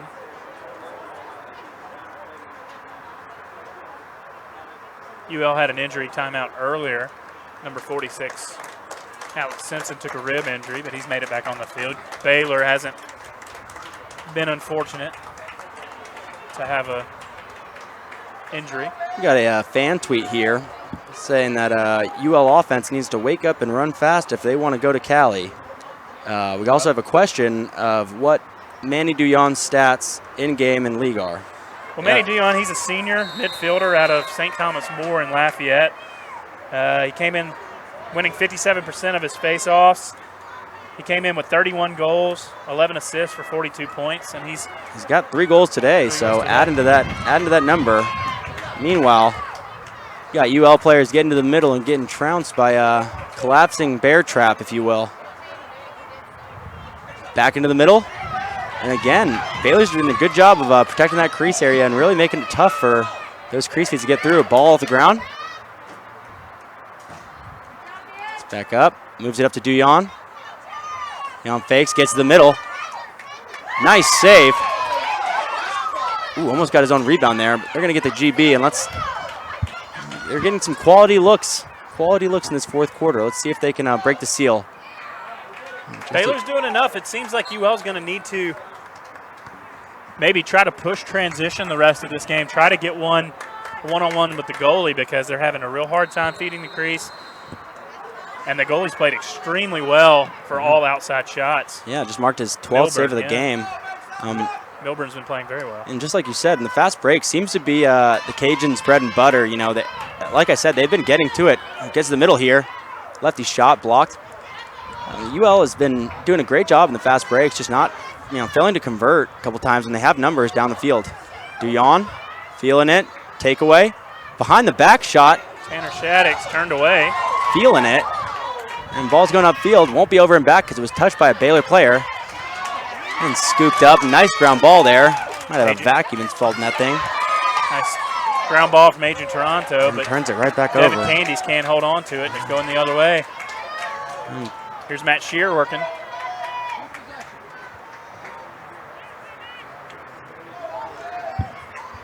So, Cliff, what are you doing here if you're Baylor? You just get the ball back after that possession. What are you looking to do with your offense here?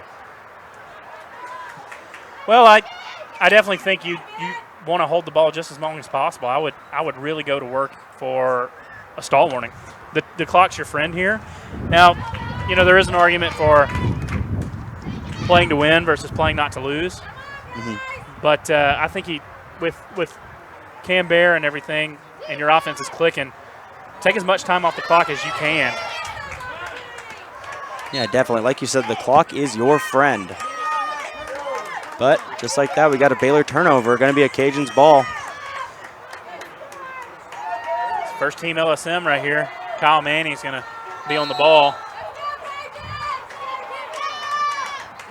And Cajuns looking to get back at it. They had a nice offensive set on the last one, but couldn't They've been convert. in quite a drought for quite a while now.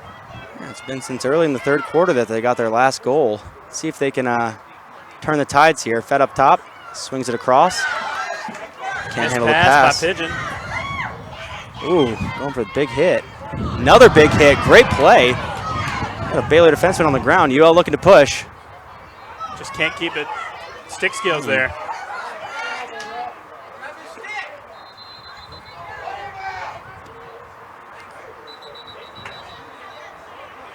Oh, looks like they're going to give it to the Cajuns.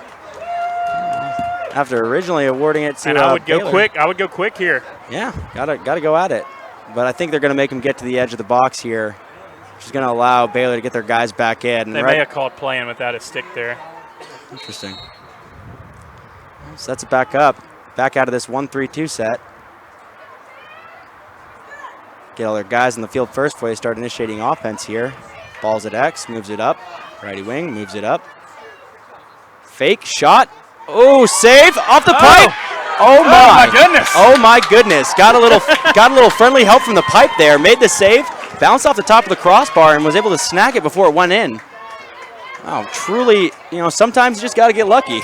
Sometimes it's your day, and seems that Milburn came to play today. And that's right. And we've seen excellent goalie play in the first two games today. Definitely, and rightfully so. You need a good goaltender in order to compete in this league, especially in the postseason. So who's played better? You think Milburn's played better, or Jacob Grimm from UTSA in the first game? If we're going by sheer numbers, Jacob Grimm, played 4 quarters of just brilliant lacrosse in the net. I would like to say he went over 20 on the saves, but we got Baylor goalies making some really, really big saves, really key saves.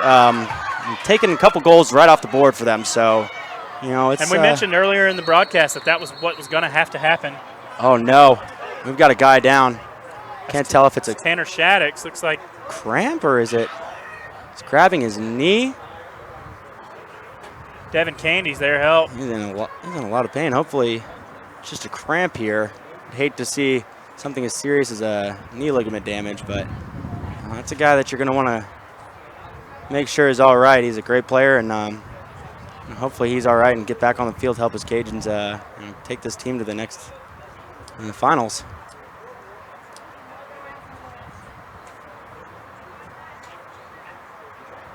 Injury bug hitting UL today. 3. It's been a very physical game. And he's getting up. Looks like it may have just been a cramp, limping a little bit here. Let's hope he's all right. Yeah, let's hope he's all right. walking off on his own power. That's always a good sign. Now the question is, who's going to retain the ball here? I'm correct, the ball is on the ground. Not sure if we had a AP yet. Oh, we have not had an AP call that I'm aware of. Hard to hear the refs from up here with our headphones on sometimes. Not hard to hear the Baylor fans. They are excited. They know they are 10 minutes away from going to the program's first LSA championship. 9:46 left. Baylor up 10-7. That's got to be a good feeling for these guys over at Baylor. Got Cam Bray pumping up the crowd over here on the offensive side of the ball. And he's definitely feeling it today.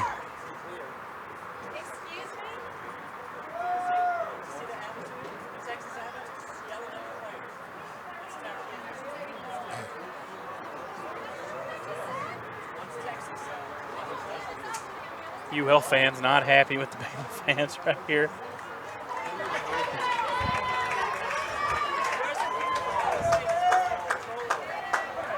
Wouldn't be an LSA matchup without some tasty commentary from loving fans. Both teams traveling well out here today, and they're letting themselves be heard.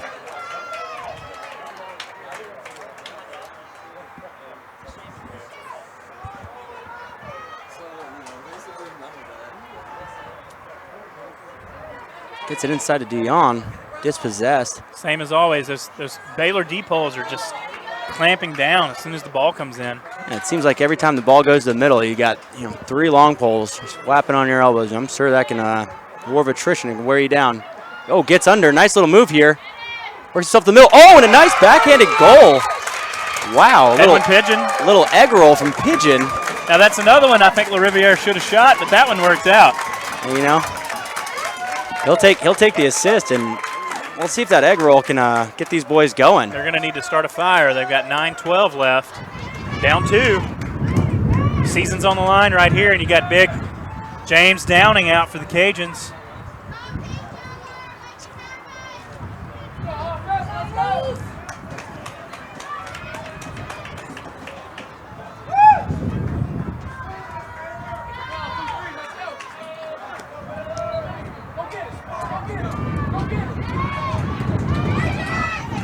Baylor's going to come up with that one.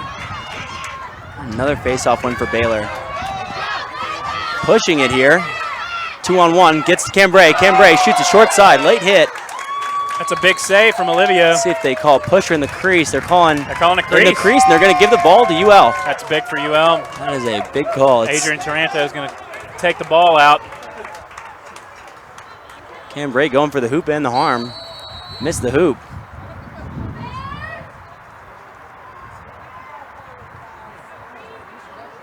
See if UL can clear this ball. They've had a little bit of trouble at times with that.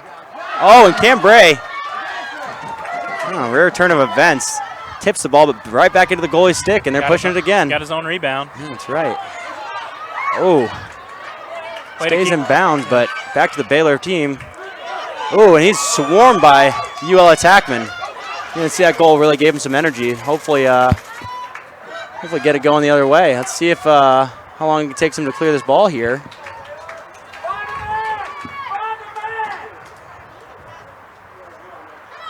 Oh, had a little attackman coming over. They might have an opportunity here on a fast break. Now, nope.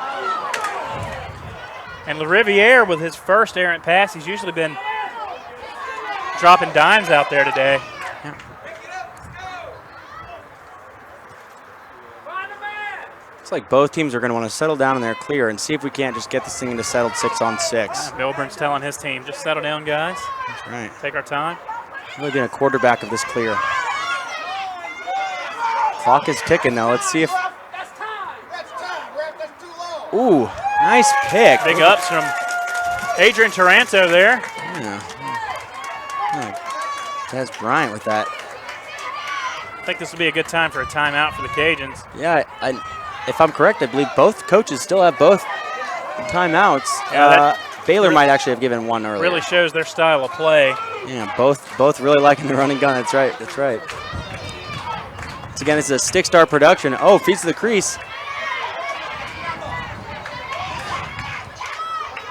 if you stop it. Oh, nice little corral in there at the was midline. That was a pass from Castagna to Shaddix. Those are the last two Cajun players to go down with injury timeouts.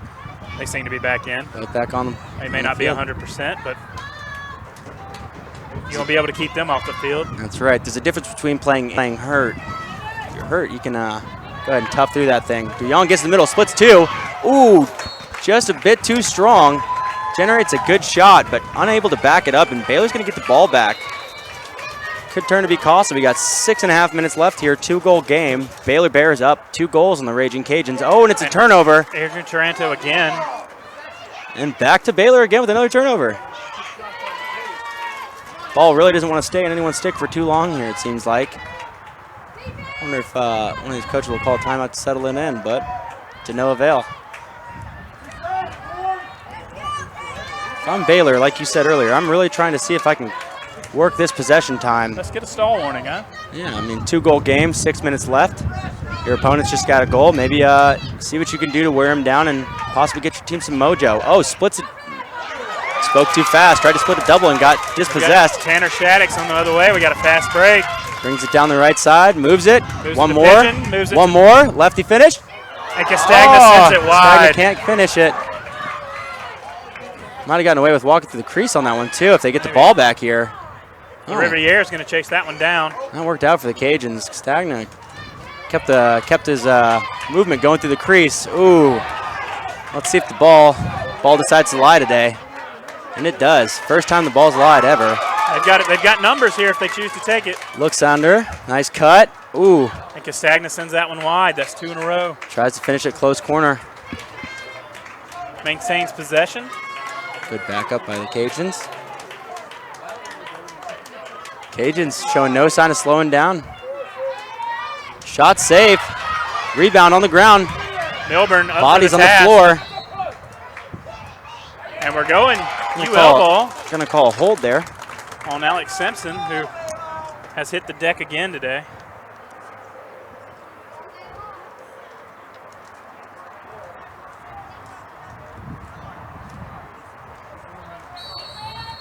Who are you looking for? The goalie. Milburn? Milburn just logged his 15th save of the game. He's saying his name early and often throughout this contest. Oh, cutter from X, gets it around, and another save by Milburn. Milburn's up to the task again, shuts Duyon down. Might want to promote him to Secretary of Defense. We got a fast break here, pushes it. Oh, fails to get the pass to his man's stick. Brennan might have to slow it down, but Canberra working on Nick Ole. Canberra throws an errant pass. Luckily, his man's there to corral it. UL really starting to put the pressure on these Bears. 4:30 left. You have to. Gets it through. Ooh, and misjudged. Baylor just sends one wide. Yeah, and it's a turnover. Looks like the pressure from UL is really starting to make its mark. Looks like we're going to have a Baylor timeout. And it'll be UL ball coming out of the timeout with 4 minutes and 23 seconds left here at Crum Field at SMU campus. Hold on, fans. We're going to have 4 minutes of up and down lacrosse. You know, both of these teams are going to come out firing. That's right. Make sure to tweet at us, ask your questions at pfranklin24 and at Lone Star Power Ranks. Tell us what you think. And we got a question coming in here from actually Coach Zoda's mother, great human being, Sherry Zoda. She asks, and I'll give this one to you, Cliff. Are you guys watching it together? Who knows? We'll find out. They'll probably tweet it at me with it. She asks, both of these teams dropped from D1 recently. Do you think that gives them an advantage? If so, how long will it last? I don't think it's given them an advantage, because if you look at both teams, they have to decide. Well, for reference, Baylor dropped down to D2 this year. UL did it 2 years ago, and these two teams just did not have much luck at the D1 level. You saw Baylor go on a 22-game losing streak at the D1 level. You see UL making playoffs 1 year on a technicality. An LSU player was ineligible, so UL went in their stead. But you know, they're trying to build these programs. These are developing areas. Waco doesn't have a lot of high school lacrosse. Louisiana historically hasn't had a whole lot of high school lacrosse.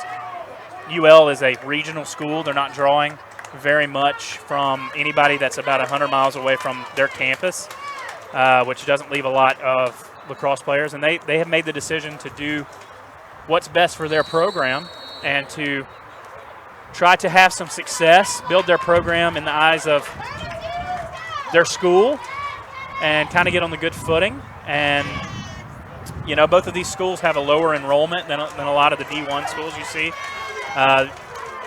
UL's up in the 16,000 range with your graduate students. Baylor's much lower than that. They're a Baptist school, and you see, as we're going to get a penalty on Baylor. But as you see, some of the Division I schools, you know, have Texas A&M's got 50,000 students. Texas got all those, and when you're pulling from those metropolitan areas and actually nationwide, like these big schools are, you can afford to grow your program a little faster. So it may come in the future that you see these teams needing to move up, but I don't think that's going to happen in the next couple years. You look at these teams going and playing other Division II teams nationally, and they're not in the top 25 really. So they got a ways to grow. And you know, one more case for UL, they're in the Sun Belt. And if you look at every team that's in the Sun Belt Conference, they're playing Division II MCLA, with the exception of Texas State is the only Sun Belt team. So they've had a program there for, Patrick, you can answer that better than I can. I believe the program started in '85, but I'll probably get a tweet here in a minute telling me that I'm wrong. A little bit of time to build their program, and Texas State's done it the right way. They've had a lot of success in the last 10 or 15 years. So, you know, UTSA was a former D1 school that dropped down, and the only one in the Final Four here that hasn't was the Comets of UTD, and they're only in their third or fourth season. So, coming out of Dallas, much bigger lacrosse background there, Absolutely. so easy to pull guys from the community area. That's a great question. Great question. Thank you for sharing, Zoda.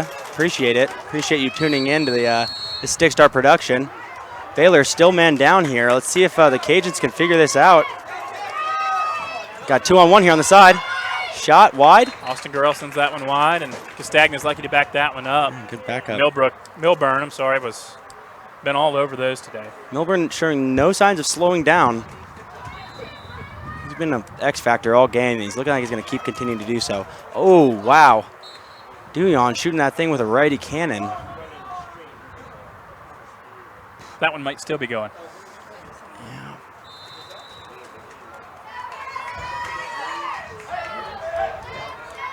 Baylor still man down here. Moves it around. Shot just wide. And looks like we're going to be all even here. So going out of that man down, you'll see him go from a zone into a zone. 2:51 left.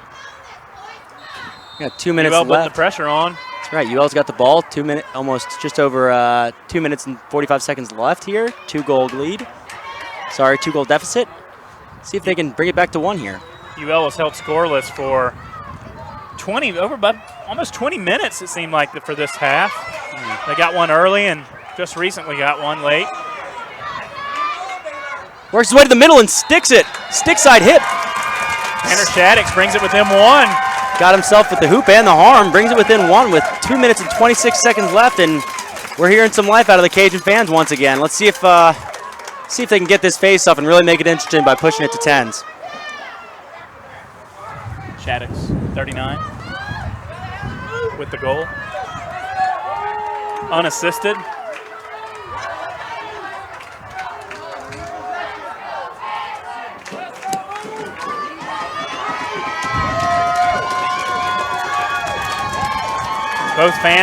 Both sets of fans getting loud. Getting loud here. Raked James out down. by UL. Can't leave the box here. Still no possession. Baylor player goes down, possessed by Baylor LSM. I'll tell you what, he's been all over the field today. Yeah, San has been been all over the field. Soft. A lot of heroes J. on both sides of the field today. Yeah, big players making big plays for both teams here. Oh, dispossessed. UL's got the ball going forward. They don't have numbers. No numbers, but doesn't seem to be stopping him. And pumps the brakes. Oof. Moves the ball to Castagne. And that's a Baylor ground ball. Got another UL player on the ground. It looks like he's been getting up. UL looks tired. UL looks tired, but still bringing the body and the heat. Ball on the mat. Another ground ball. This game's going back and forth. You can see both these teams really trying to will their teams to win here. Just putting in maximum effort. Ground ball scooped up by UL. Got 1:19 left. 1 goal ball game. Stick with us. This is going to go right to the end. We got a 1-goal game. We got 1 minute and 10 seconds left. UL ball and a goal. Edwin Pigeon ties it up. Pigeon ties it up. Gets to the middle. Gets a low bouncer. Is that his first today? That's his second today. Third today, actually. It looks like a hat trick. Number 21. Hat trick for Pigeon, and Yeah. I tell you what, he's Unassisted there. having himself a good game, and Looks like he shook up on the play. probably got it rolling after that really swaggy egg roll he had. If you all aren't familiar with that, that's where you take your stick in your dominant hand and flip it fully around and shoot it low by your feet. It's what we call a savage move. Baylor's going to take a timeout, and you can hear Michael Olivia, the goalie for UL, pumped up, chanting around the crowd. Yeah, why couldn't he be? I mean, we got a tie ball game, 1 minute and 8 seconds left. One of these teams is going to go on and play UTD tomorrow in the championship game for If the you're LSA. an LSA fan, you can't hope for anything more. This is great. That's right, going right down to the wire.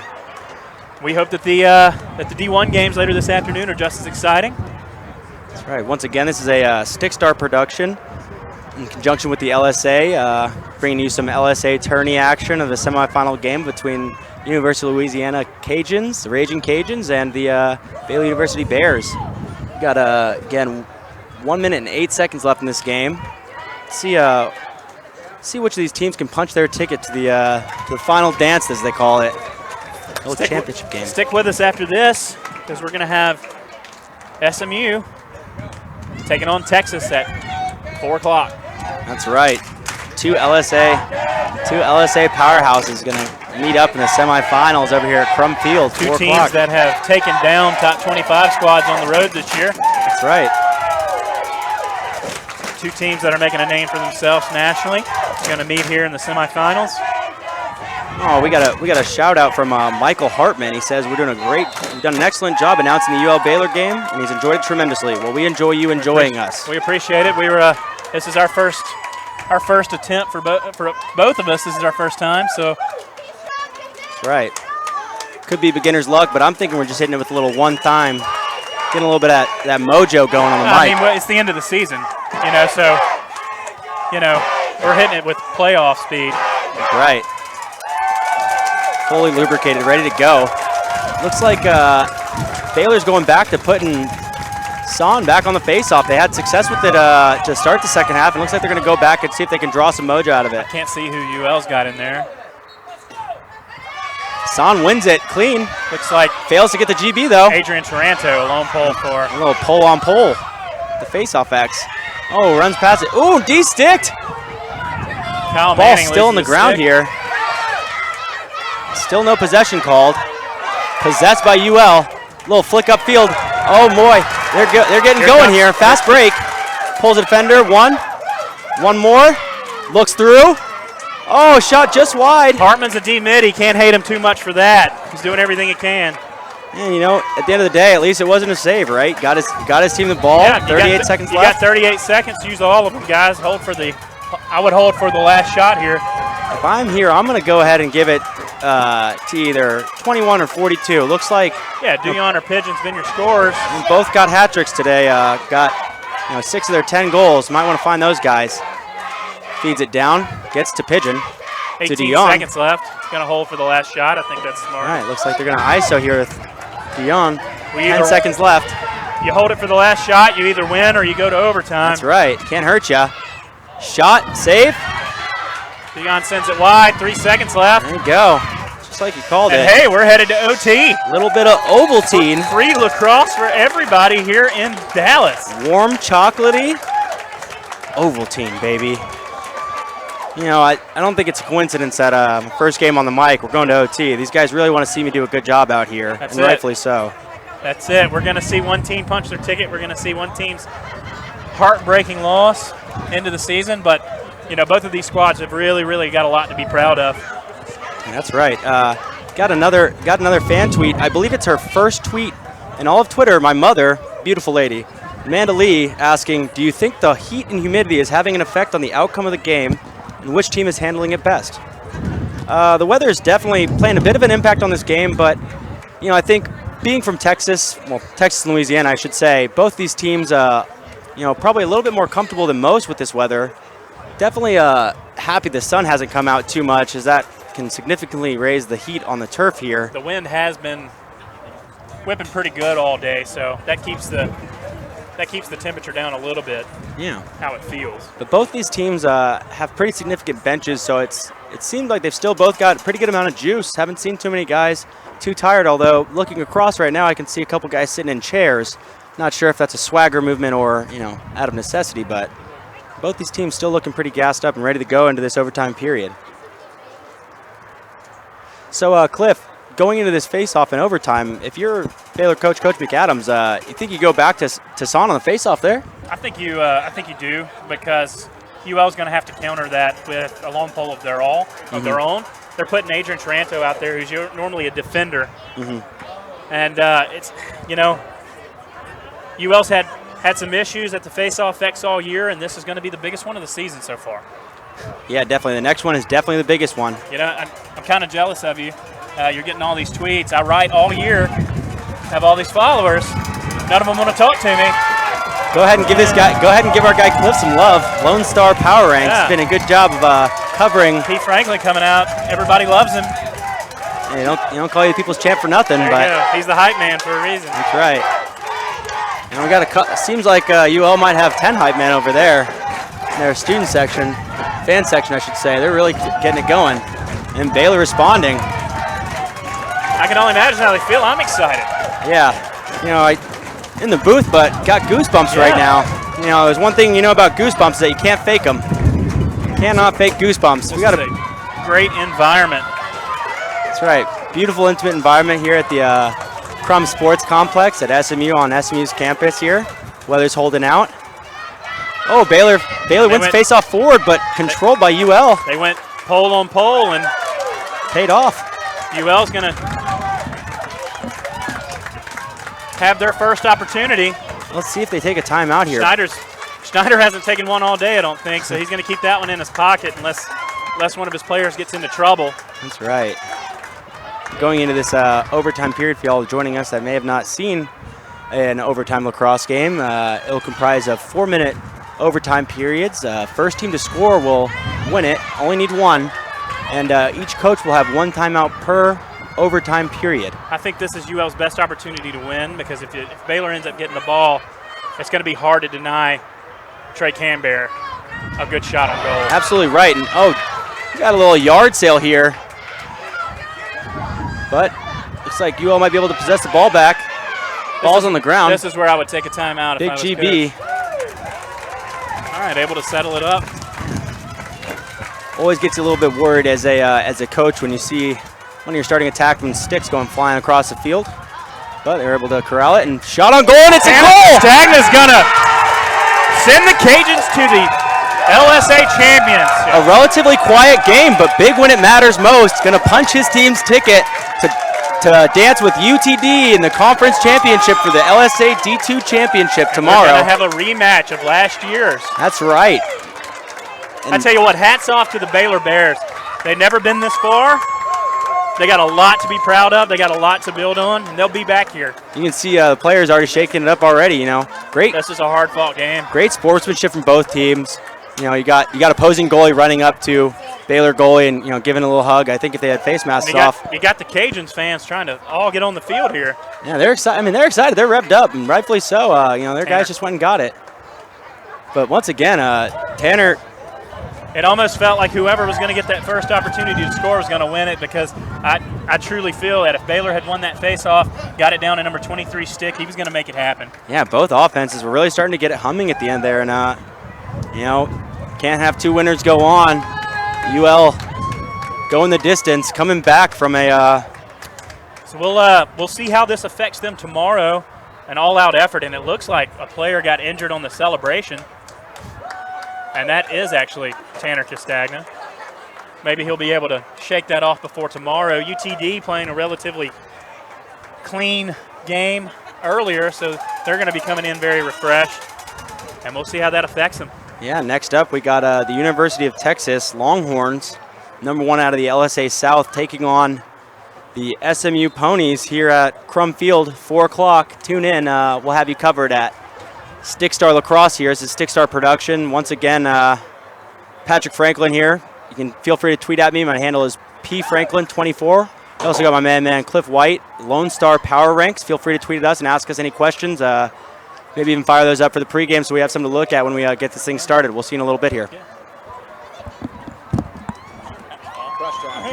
good. I even got my mom to send a tweet about it. That's pretty cool.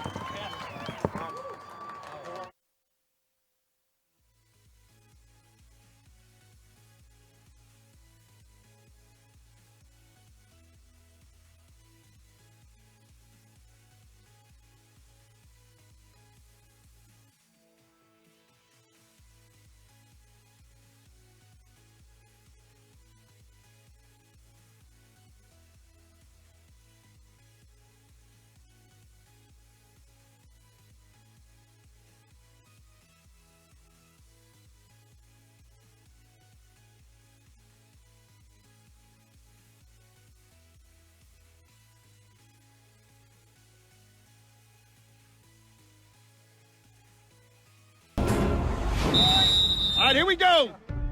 There's so many people who have done so many great things selflessly for our country. When we see these men and women coming back with no arms, legs, or they have psychological issues, we have to stand behind them. Shootout for Soldiers is something that we're very proud to be associated with. You'll have 10 to 15,000 fans circulate through over the 24 hours.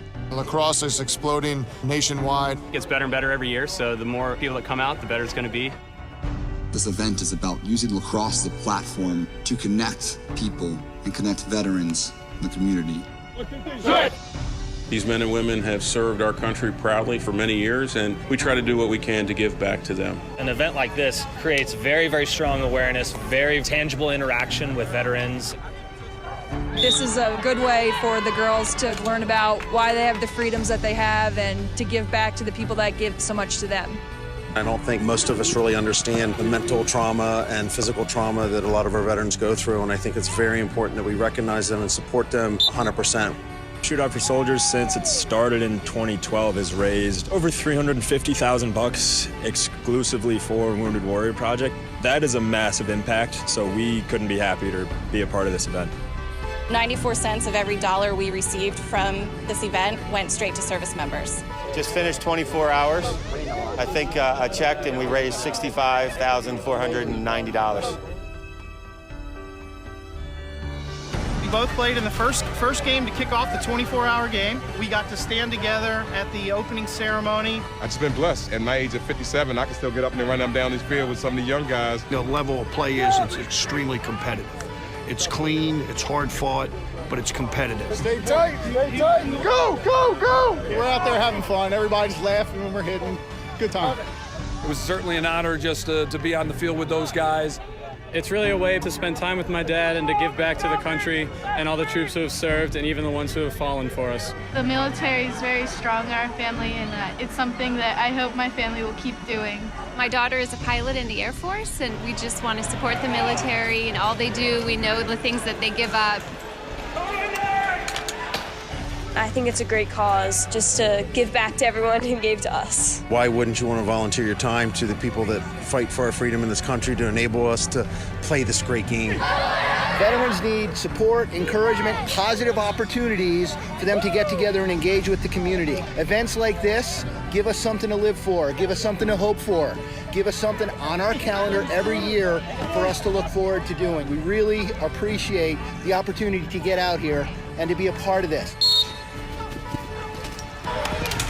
Yeah, here we go. Time. I can feel it right here. It's going to happen.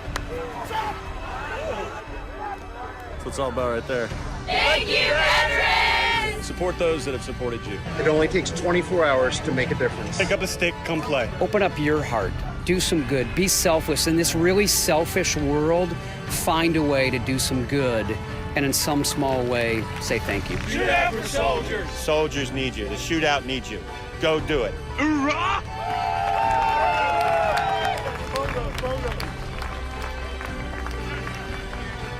24 hours. One game, one goal. Support our troops.